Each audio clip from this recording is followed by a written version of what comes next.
അപ്പോൾ ഹസ്ബൻഡും വൈഫും വന്നു കോവിഡ് പോസിറ്റീവാണ്. ഡെലിവറിക്ക് ഇനി ഒരു 2 days ബാക്കിയുള്ളൂ. ഒന്നില്ലെങ്കിൽ അമ്മ അല്ലെങ്കിൽ കുട്ടി. ആ സിസേറിയൻ ചെയ്തു. 2 പേരും നമുക്ക് സേഫായിട്ട് ആ ചേട്ടൻ്റെ കരങ്ങളിൽ കൊടുക്കാൻ പറ്റി. നമസ്കാരം. Welcome to the 6th episode of Angels Voice presented by Rajagiri hospital nursing department.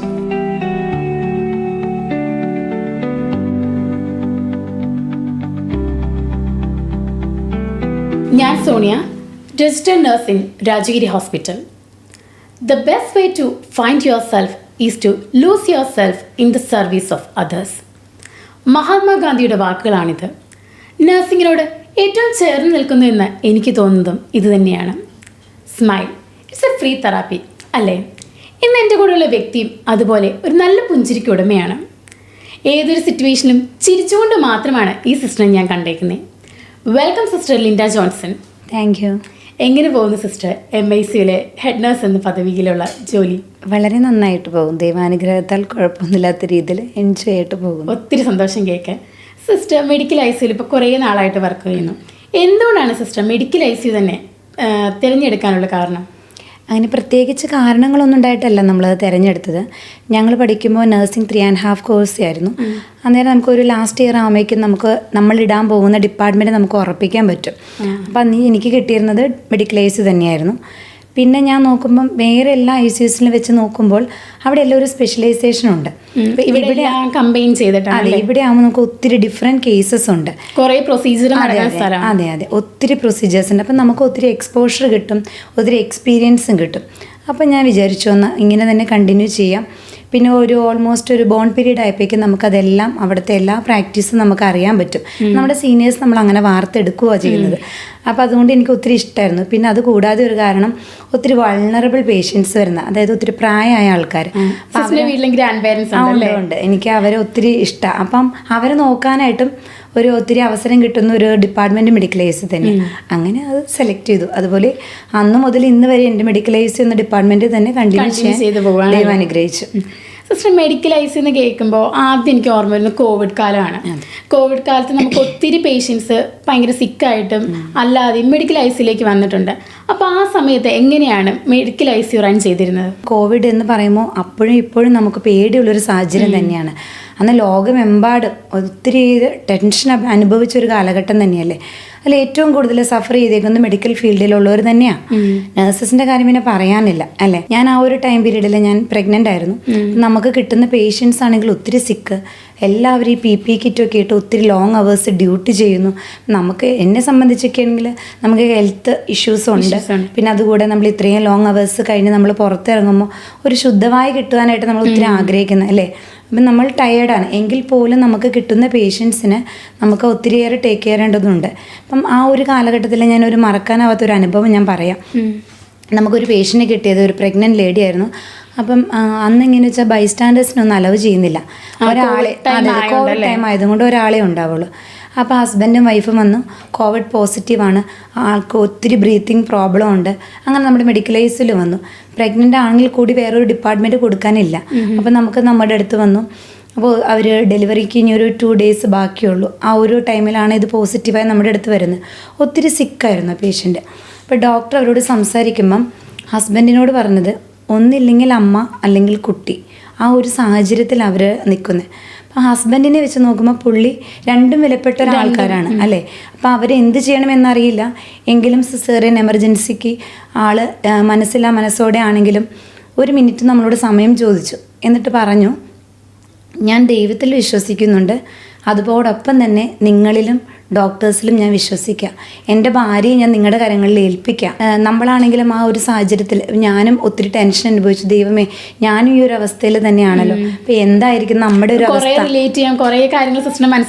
അതെ, ഇനി എന്താണെങ്കിലും ദൈവാനുഗ്രഹത്താൽ ആ സിസേറിയൻ ചെയ്തു. 2 പേരും നമുക്ക് സേഫായിട്ട് ആ ചേട്ടൻ്റെ കരങ്ങളിൽ കൊടുക്കാൻ പറ്റി.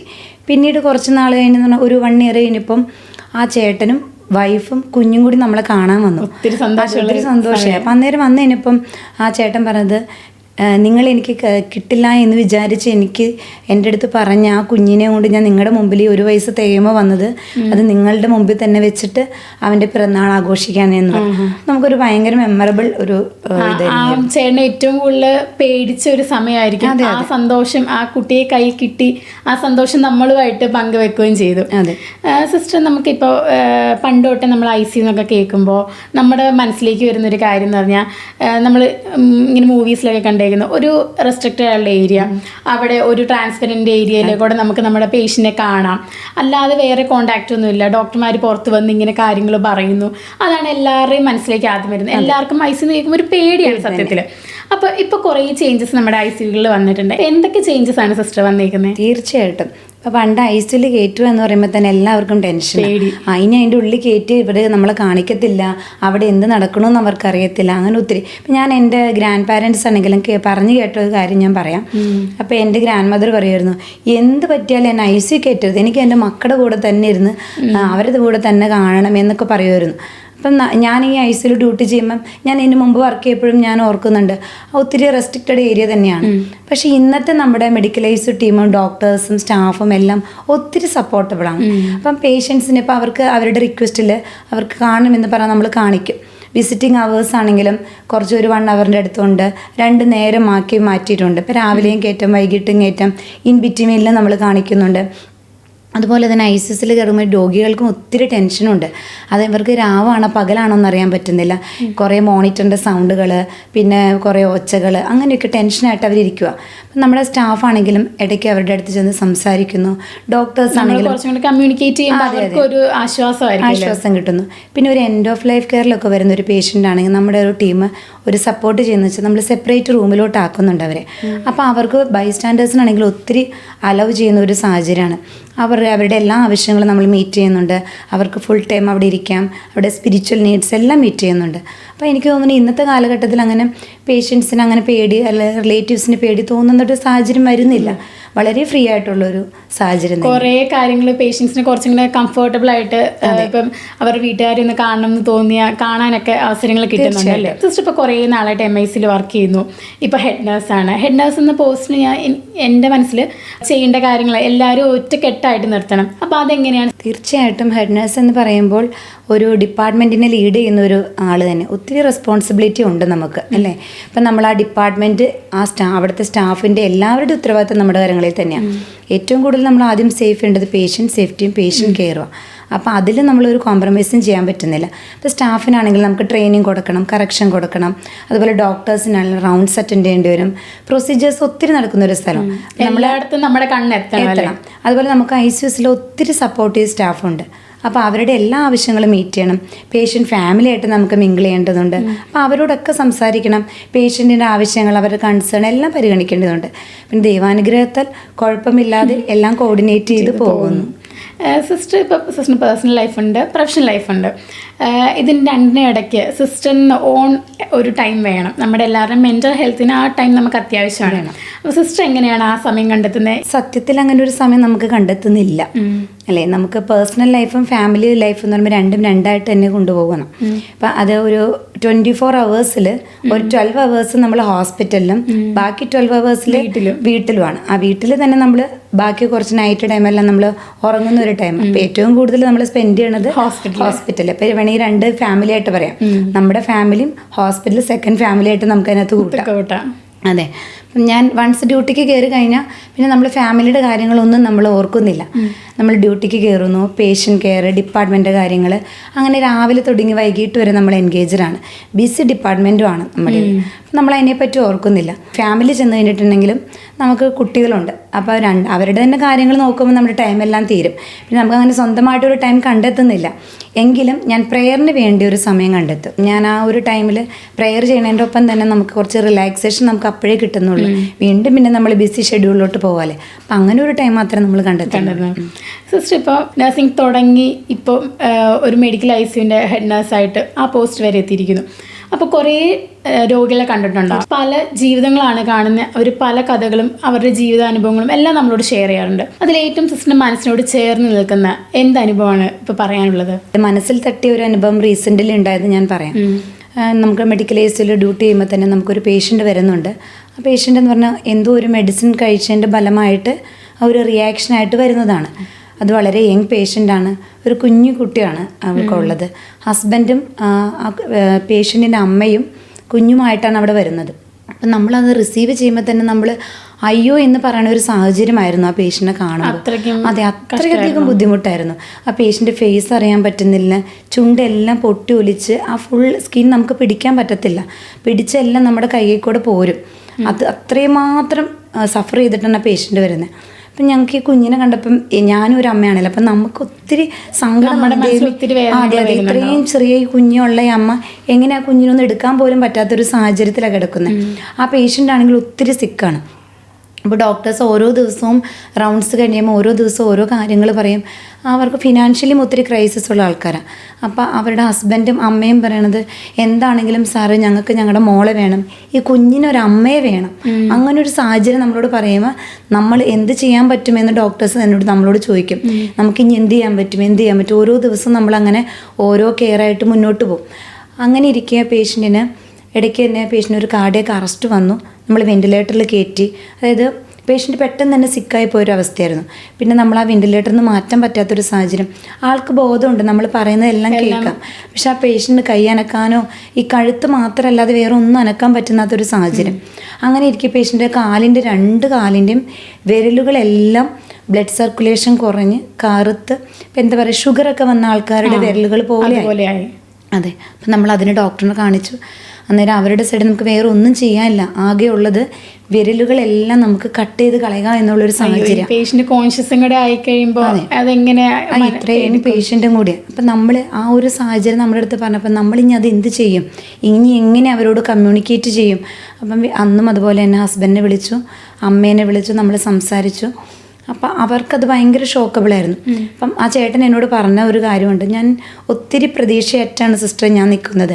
ഈ കുഞ്ഞായിട്ട് ഞാൻ എന്ത് ചെയ്യണമെന്ന് എനിക്കറിയില്ല, എങ്കിലും ഞാൻ എല്ലാവരും ഡോക്ടേഴ്സിലും ദൈവത്തിലും എല്ലാം വിശ്വസിക്കുന്നു. എൻ്റെ ഭാര്യയെ നിങ്ങൾ എനിക്ക് സേഫായിട്ട് തരുമെന്ന് ഞാൻ വിശ്വസിക്കുന്നു. ഹസ്ബൻഡ് ഉറച്ചൊരു തീരുമാനം എടുത്തു. അപ്പം ഹസ്ബൻഡ് ഒരു കാര്യം നമ്മളോട് പറഞ്ഞത്, ഞാനായിട്ട് അത് അവളോട് പറയത്തില്ല, നിങ്ങൾ തന്നെ അതൊന്ന് സംസാരിക്കണം എന്ന് പറഞ്ഞു. അങ്ങനെ ഞങ്ങൾ ഡോക്ടേഴ്സ് എല്ലാവരും സംസാരിച്ചു. ഒത്തിരി കരഞ്ഞു ആ ചേച്ചി. എന്ന് വെച്ചാൽ നമുക്ക് ഒത്തിരി സങ്കടം വരും. ഒരു ഭാഗം നമ്മളിനി അത് ഈ അസുഖമൊക്കെ മാറി കഴിയുമ്പോൾ നമ്മൾ എങ്ങനെ നടക്കും, അങ്ങനെ ഒത്തിരി ടെൻഷനും ഉണ്ടാകും കുട്ടിയെ. എനിവേ ആളെ നമ്മൾ സംസാരിച്ചു, കൗൺസിലിംഗ് ചെയ്തു, നമ്മൾ ആ വിരലുകളെല്ലാം മുറിച്ച് മാറ്റി. അപ്പോൾ ആ അമ്മ അന്ന് കാണുമ്പോൾ ഒത്തിരി കരഞ്ഞു. കാരണം ആൾ തയ്ക്കുന്ന ഒരാളാണ്, തയ്യലാണ് അവരുടെ പ്രൊഫഷനായിട്ടിരിക്കുന്നത്. അപ്പം ഇനി എങ്ങനെ എൻ്റെ മോള് മുന്നോട്ട് പോകുന്നൊക്കെ ഒത്തിരി നമ്മളുടെ അടുത്ത് ചോദിച്ചായിരുന്നു. എനിവേ അതെല്ലാം കഴിഞ്ഞു, ആ സാഹചര്യം കഴിഞ്ഞു. നമ്മളെ പേഷ്യൻറ്റിനെ വളരെ സേഫായിട്ട് തന്നെ വാർഡിലോട്ട് മാറ്റി. പിന്നെ നമ്മൾ ഇടയ്ക്കൊന്ന് കാണാൻ പോകുമായിരുന്നു. പിന്നീട് ഞങ്ങൾ അറിഞ്ഞു പേഷ്യൻ്റ് സേഫായിട്ട് ഡിസ്ചാർജ് ചെയ്ത് പോയി. അങ്ങനെ ഞാനൊരു ദിവസം എന്തോ ഒരു കാര്യത്തിന് ഞാനിങ്ങനെ നടന്നു പോകുമ്പം ഒരാളെ എന്നെ സിസ്റ്ററെ എന്ന് പറഞ്ഞ് വിളിക്കുക. അപ്പം ഞാൻ നോക്കുമ്പം എനിക്ക് കണ്ടു, എന്നാൽ ഇങ്ങനെ ഓർത്തെടുക്കാൻ പറ്റില്ല. കാരണം നമ്മുടെ അടുത്ത് കിടക്കുമ്പോൾ ആള് ആകെ വികൃത രൂപമായിരുന്നു. നല്ല ചേഞ്ച് ഉണ്ട്, ഒത്തിരി മുടി ഉണ്ടായിരുന്നു പേഷ്യൻറ്റിന്. അപ്പോൾ ഈ സാഹചര്യത്തിൽ നമ്മൾ ആ മുടിയെല്ലാം മുറിച്ച് കളയേണ്ടി വന്നായിരുന്നു.